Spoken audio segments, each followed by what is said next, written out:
Alors, cette rubrique n'a jamais porté aussi bien son nom, puisqu'en direct de la Silicon Valley, nous avons Grégory Renard avec nous ce soir. Donc pour toi, c'est forcément le matin, mais Oui, c'est très sympa d'être avec nous, surtout que j'ai voulu t'introduire, j'ai voulu te présenter, je n'ai pas su comment faire.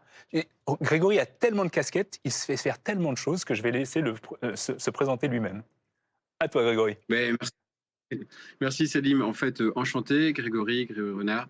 Donc j'ai démarré l'IA à Lille, à Aura Technologies, c'était long time ago, dans une far far away galaxie. Et donc évolué ensuite vers Paris et je me suis retrouvé très rapidement en fait dans la Silicon Valley. Donc là où tu vois toi en fait énormément d'éléments, c'est juste que ça fait plus de 25 ans que je suis dans le domaine. Donc forcément, ça m'a permis de voir les différentes vagues, de voir les échecs, de voir les réussites, de potentiellement avoir justement des structures et des événements et des projets en fait qui réussissent super bien. Et forcément, ayant été un des early adopters en fait et plutôt pionnier en fait du domaine, j'ai eu l'occasion de travailler sur pas mal de chantiers et de projets autour de l'intelligence artificielle avec tous les différents niveaux. Donc ceux qu'on connaissait, on va dire, au moment où ça a commencé à vraiment bien prendre vers 2012-2013, mais également toute la partie avant où, grosso modo, j'ai démarré vers 96 donc sur le sujet. Donc c'est aussi normal. En fait, le seul élément, c'est que j'ai démarré très tôt sur le sujet. Ouais, mais c'est Donc, exactement pour ça que je me suis dit, pardon, hein, je te coupe, mais c'est pour ça que je me suis dit que tu étais une des meilleures, pour pas dire la meilleure personne pour parler du sujet d'aujourd'hui, hein, finalement, comment ça se passe entre États-Unis et France, parce que tu connais les deux univers.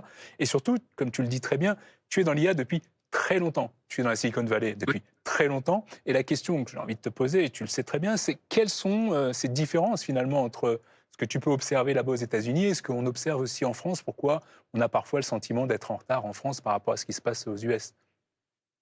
Je pense qu'il ne faut pas avoir peur en fait du fait d'être en retard et je pense que la notion de retard est pas vraiment la bonne définition.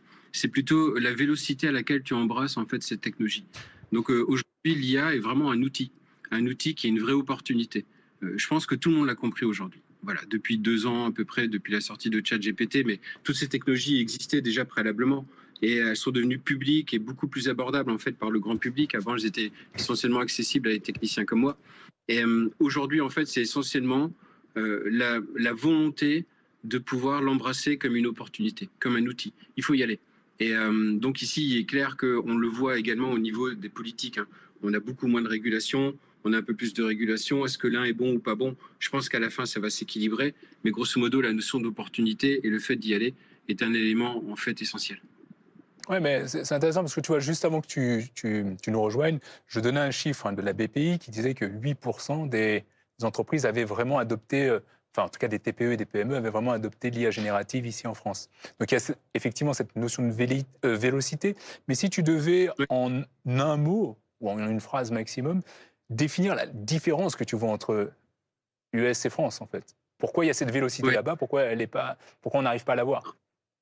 En fait, c'est pas directement relié à l'IA, c'est plus en fait relié au mindset qui est quand même assez différent. Il y a une volonté de prise de risque ici qui est beaucoup plus forte.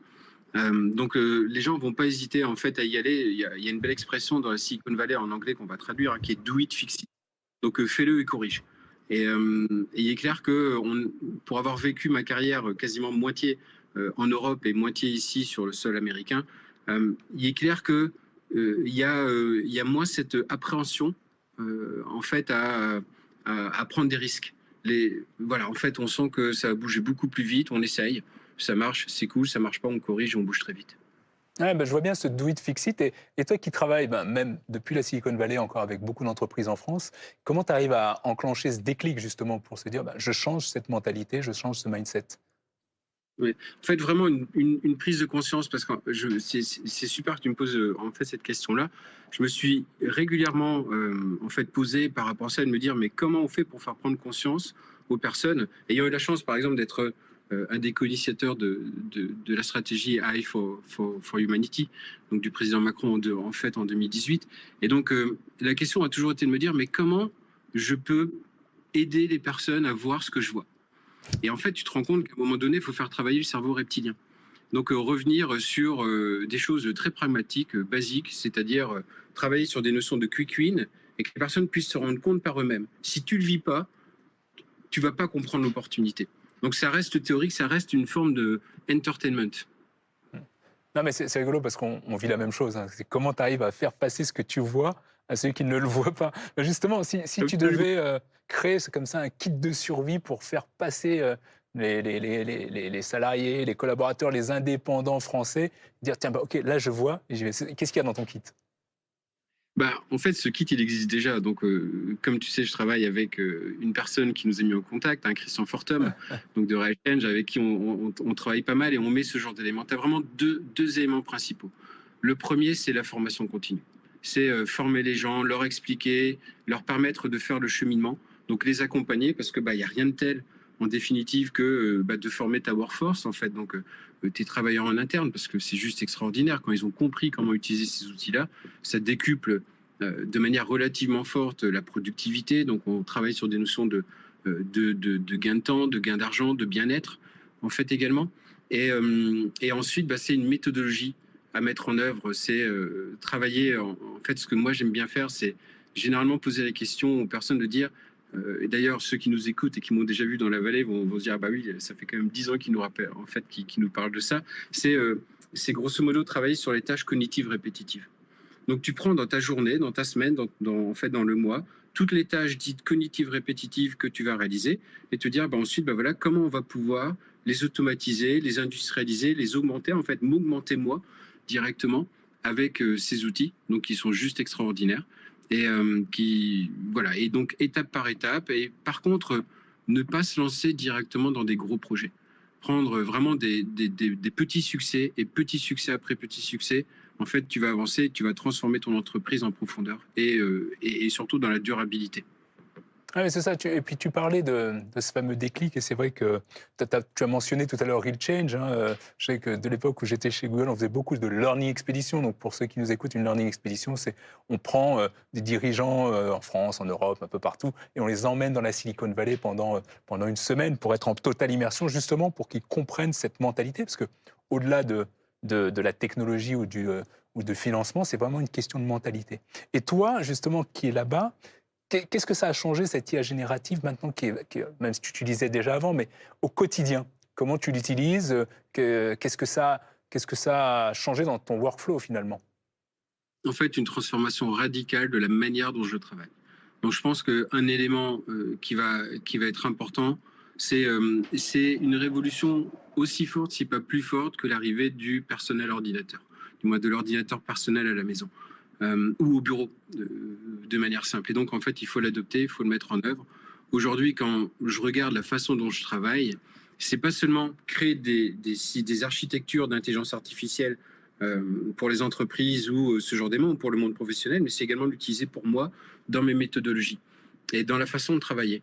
Et donc, un des éléments, c'est du moins sur lequel forcément, en fait, on apprend nous-mêmes, hein, qui sommes dans l'industrie et dans le domaine, on apprend en fait au quotidien. Mais tu te rends compte que il faut carrément revoir la façon dont tu vas faire tes process, mettre en œuvre tes workflows dans les entreprises, ce genre d'éléments, et non pas tenter de juste injecter l'IA dans des process existants. Donc il faut potentiellement, en fait, grosso modo, ce que je vois, que j'ai eu comme étape, première étape était vraiment le fait de dire, bah, je vais continuer de faire ce que je fais comme aujourd'hui, mais en mettant l'IA dedans. Donc, grosso modo, quand j'utilise pour moi et pas pour créer pour les autres.